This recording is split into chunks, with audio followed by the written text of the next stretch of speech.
If your income this year looks nothing like a salary, a fat March, a dead June, a surprise October check that's bigger than your last 2 months combined, and you've been paying quarterly estimated taxes in 4 equal chunks, you are almost certainly overpaying the IRS or setting yourself up for a penalty you didn't earn. And here's the part nobody told you. The IRS actually has a method built specifically for freelancers whose income shows up in waves. It's been sitting in the tax code the whole time.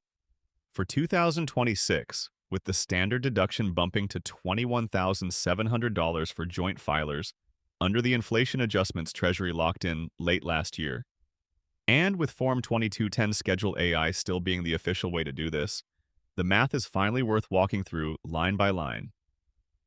Most freelancers I talk to have never even heard of it. So let me show you the actual formula, with real numbers so you stop sending the IRS money you don't owe yet. Quick framing before the math. When you're self-employed, the IRS expects you to pay taxes as you earn, not in one lump every April. They split the year into 4 payment periods, and if you underpay any one of them, they can hit you with an underpayment penalty even if you square up perfectly by April 15th. The default assumption, baked into Form 1040 ES, is that your income is roughly even across the year. 25% each quarter. For a W-2 employee, fine. For a freelancer whose biggest client pays in Q3 and ghosts in Q1, that assumption is actively working against you. The standard fix most people reach for is the safe harbor rule. Pay 110% of last year's tax liability if your adjusted gross income was over $150,000, or 100% if it was under, and the IRS can't touch you for underpayment. That's a real shortcut, and I've recommended it on this channel before. But Safe Harbor has a problem for the lumpy income freelancer. If you had a monster year last year and a slower one this year, paying 110% of last year's bill means you're offloading the IRS thousands of dollars you'll have to claw back as a refund. That's an interest-free loan in the wrong direction. My take is, if your income swings more than 30% quarter to quarter, you should be looking at the annualized income installment method instead. It's more work. It also keeps your money in your account until you actually owe it. Here's how the method actually works. Instead of paying 25% of your projected annual tax each quarter, you calculate your actual taxable income through the end of each payment period. Annualize it as if you earned at that pace all year.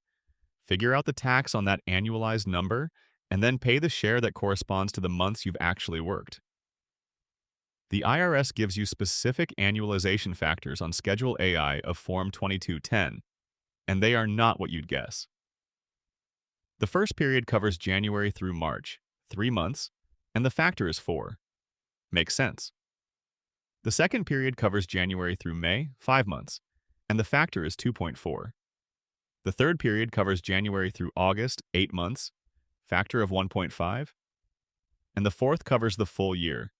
The periods are uneven on purpose because the quarterly due dates themselves are uneven.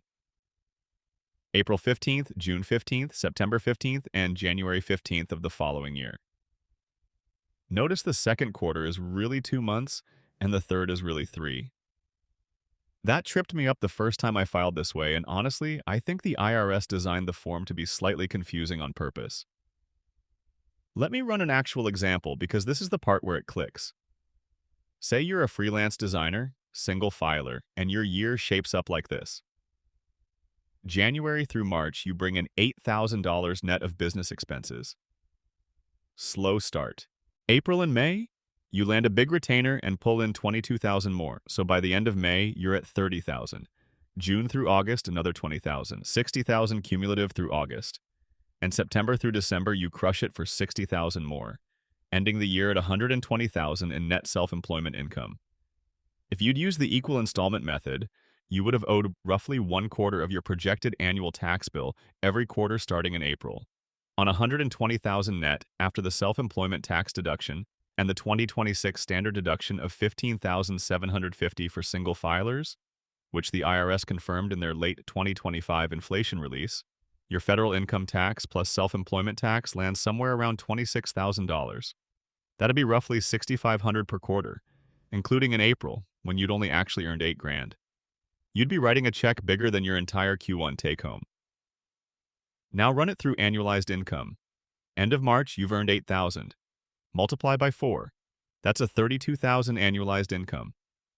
Tax on 32,000 for a single filer, after standard deduction and self-employment adjustments, is small. Call it around $3,000 total. You owe 22.5% of that for the first installment under the Schedule AI percentages, which works out to about $675. Compare that to $6,500 under the equal method. You just kept almost $6,000 in your checking account legally with zero penalty risk. End of May, cumulative income is 30,000. Annualized by 2.4, that's 72,000. Tax on 72,000 annualized is meaningfully higher, maybe 13,000. You owe 45% of that cumulatively minus what you already paid, so your June 15th payment is roughly 5,000.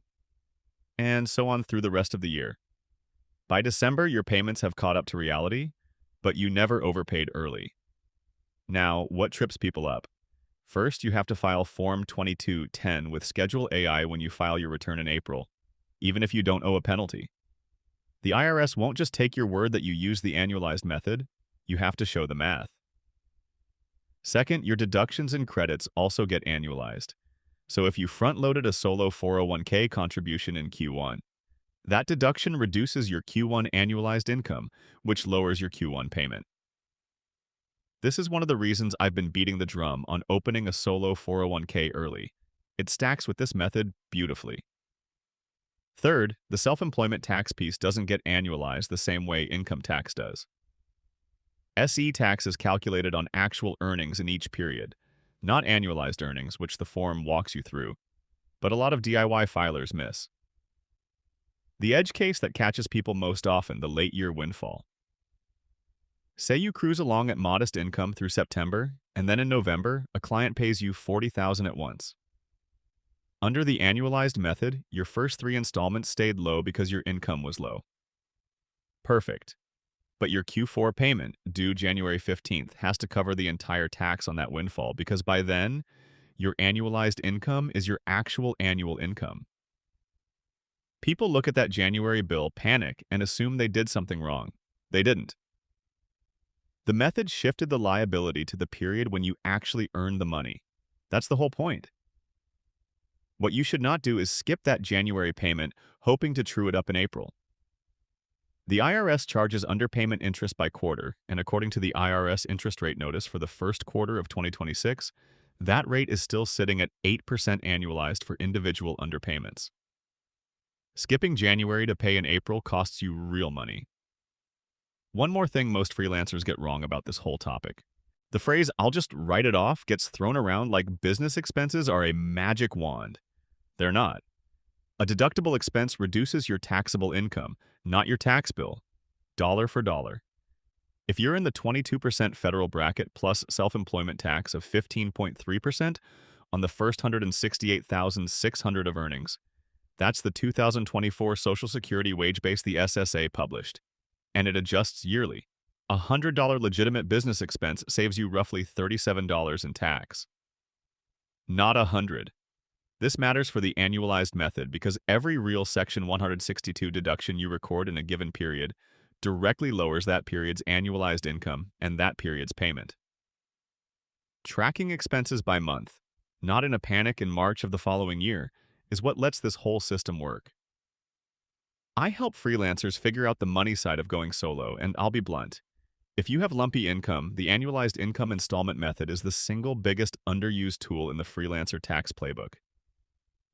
Quarterly taxes feel scary, but once you see the formula and Schedule AI laid out, it's just arithmetic. Your accountant, if you have one, can run this for you. If you're doing it yourself, the IRS instructions for Form 2210 walk through every line. They're dense, but they're complete. Set a calendar reminder for the first week of April, June, September, and January. Pull your year-to-date numbers from your bookkeeping software. Run the annualization. Pay what you actually owe. That's it. I'm not a licensed CPA or financial advisor. This is general education for freelancers, not personalized advice. If this saved you from overpaying, hit subscribe. That's how this channel stays free and ad-light. If there's a specific freelance tax or retirement question you want me to break down next, drop it in the comments and I'll work it into a future video. And if you're still tracking expenses in a spreadsheet, the bookkeeping tool I personally use is linked below. This video may contain affiliate links. I only recommend tools I use personally.